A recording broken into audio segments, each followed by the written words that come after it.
Holiday season is upon us.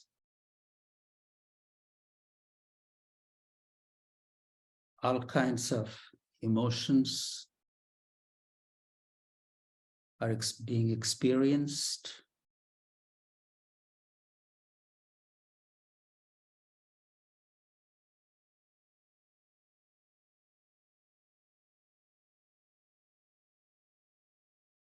Hopefully, we are in the remembrance of what this season is all about.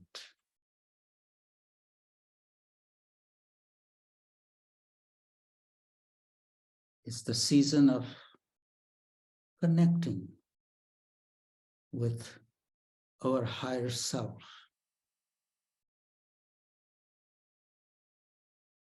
It's celebrated as Christmas.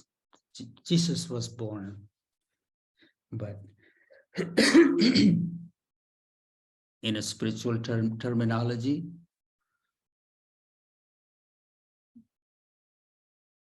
birth of our own higher self. If we are not aware of that, we get caught with attachments of the things of the world.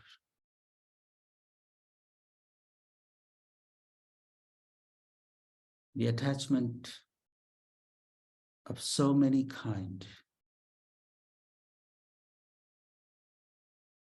Today's reading at the ashram here was, Baba was talking about, is the attachment that is the root of all the suffering.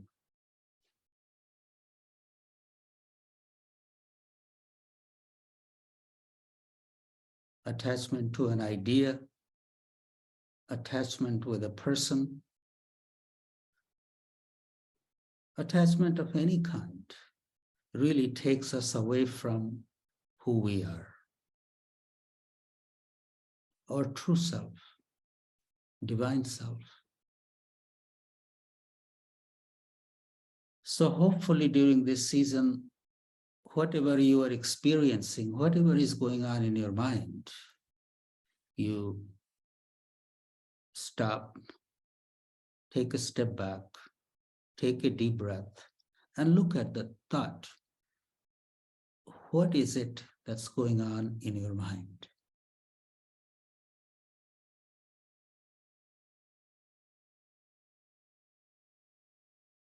Is your mind flowing towards your own higher self? When I say your own higher self, I mean the self which is whole, which is complete unto itself. Before the mind latches onto an idea, an image, and a situation, what was there before?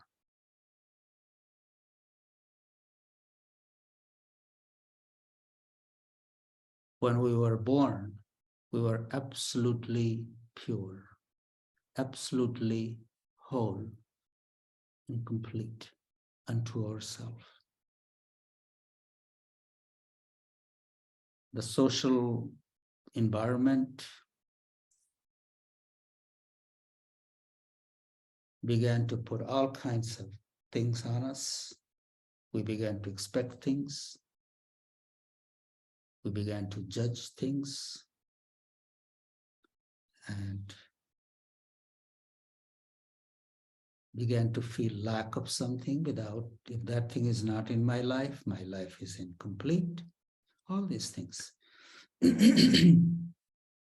So this is the season to come back to that which is ever pure, ever whole, unto itself.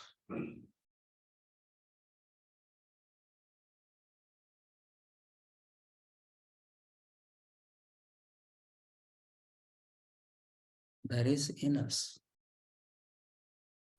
Just the mind comes in and says, I'm unhappy because of this and this and this. The truth is, if we get that, then it loses its beauty. And then we begin to expect something more. It's the nature of mind. We think that we'll be happy after having this, but that's not the truth.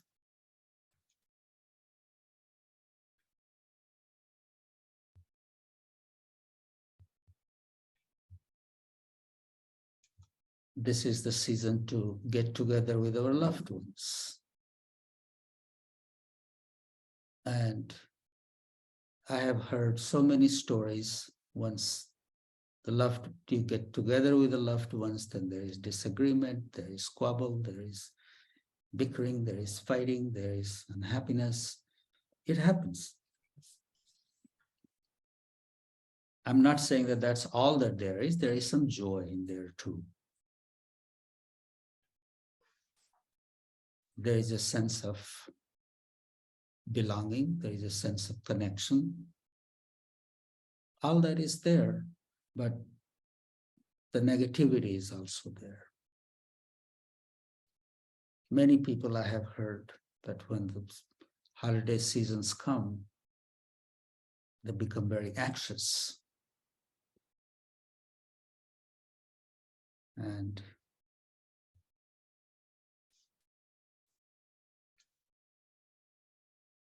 how to save ourselves from all that?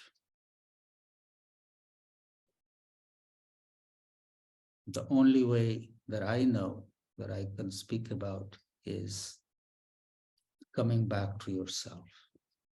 The moment we begin to expect things from others,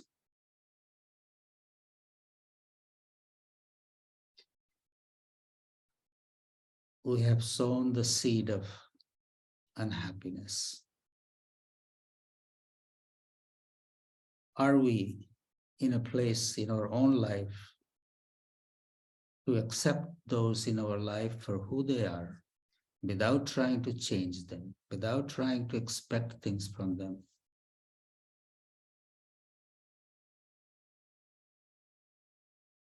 If we can just be in that space, we can truly experience the richness of our relationship. Talking of relationships,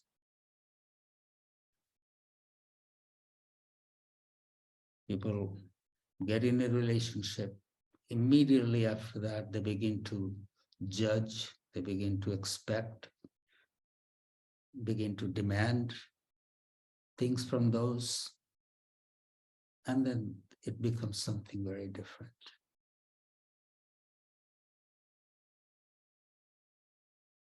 Hopefully this season we remember, maybe we can give that gift to ourselves, that no matter what, I'm not going to lose my peace.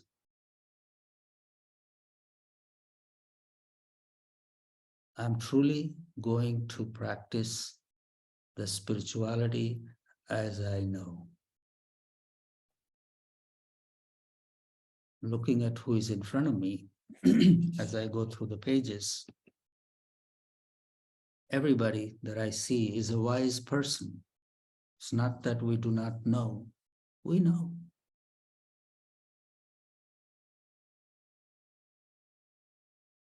And we want to live this way too. But when the time comes to practice it, we forget it. We forget all the promises we have made to ourselves. And we go back to the same old way of being. We can have all the knowledge, but if it's not practiced, it's almost a burden.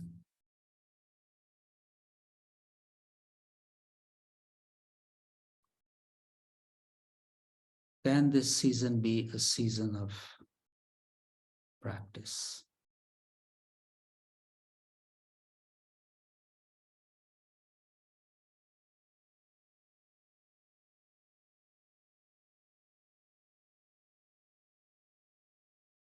This time of the year.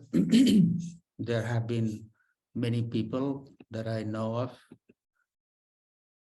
who have lost their loved ones, and during this time they are missed deeply. Yes, missing is there, grieving is there.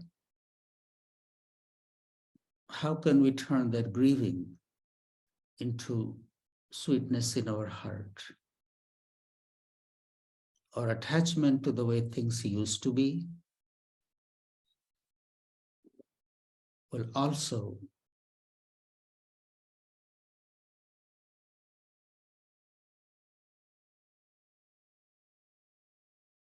bring suffering.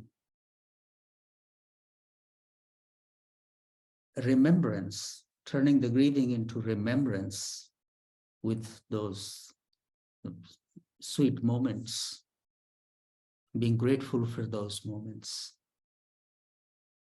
feeling blessed for those moments, will turn those moments of grief into remembrance.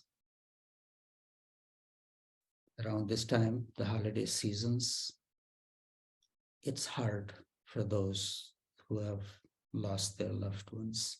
I know many people here and in the States, particularly during the COVID. Many people have lost their loved ones. And by saying this, I do not mean to belittle the loss. The loss is real, it's big. But how do we go beyond that? May we not get stuck in that loss. And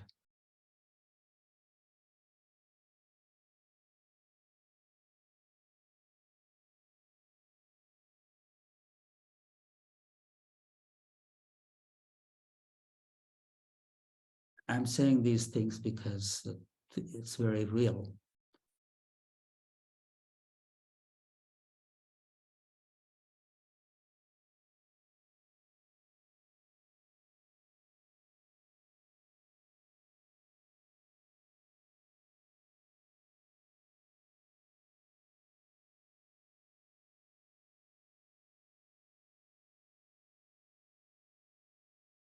Coming back to yourself. Each soul has its own journey. Your soul has its own journey. Wherever we are in life, may we always think about how can we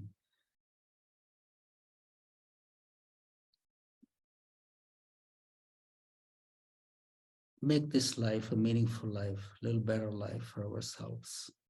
Every day there is a new hope. Every day there is a new effort we can make. We are very fortunate to really to remember all the blessings that are already in our lives: good health, food, shelter, presence of the loved ones. We do have the loved ones in our life, but those relationships may have turned a little sour because of our past memories or our unfulfilled expectations or whatever. But nonetheless, they are a part of our life. If we really want to be a spiritual person, how can we reach out, even at the cost of being rejected or not welcomed? Then we make a little effort to reach out.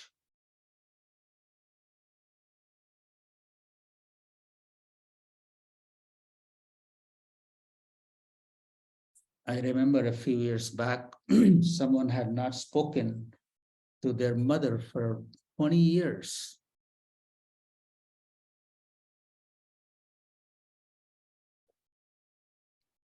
Upon my prodding, he reached out.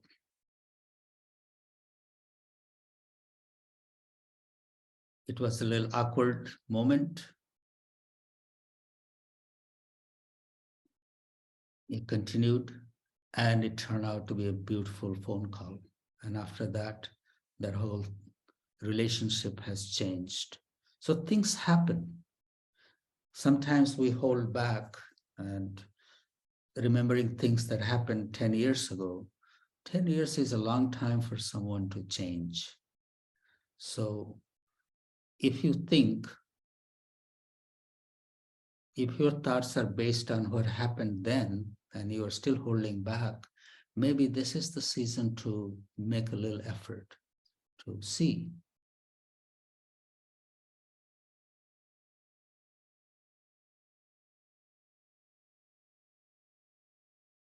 Or if you are unhappy with someone, somebody has moved on from your life and you are still thinking about them, this is the time to do that. Reach out. At least there is an excuse. It's a holiday season. And that's what is expected during these days, to set aside all the differences and make a fresh effort, new effort.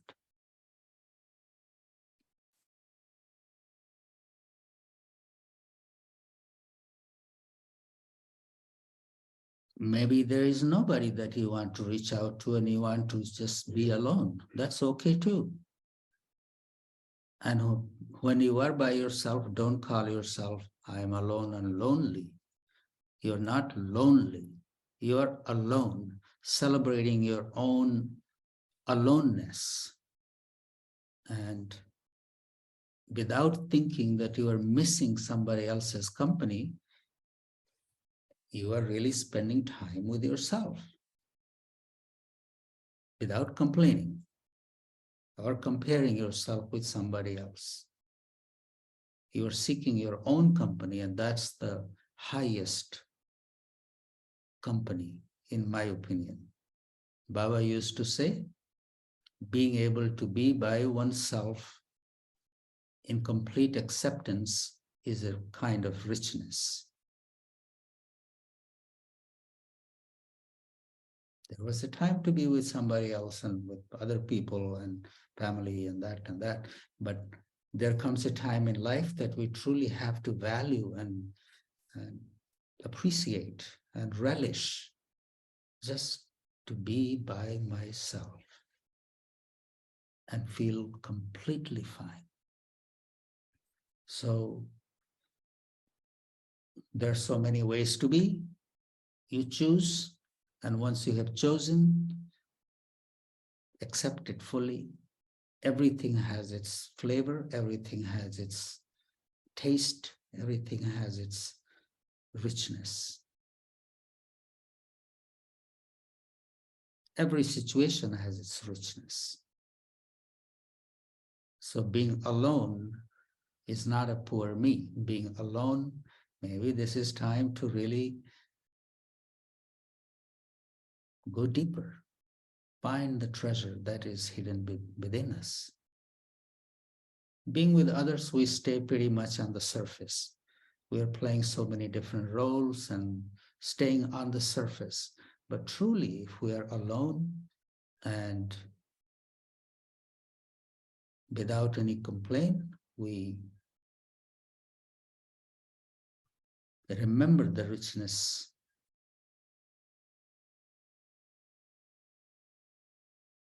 that comes with being alone. It turns out to be a very positive thing. Anyway, I am here right now, almost half asleep, but I wanted to show up and greet you because I won't see you for another week or so. I would love to hear what's on your mind. Please speak up, and if something else comes to my mind, I will join you. Thank you all for listening.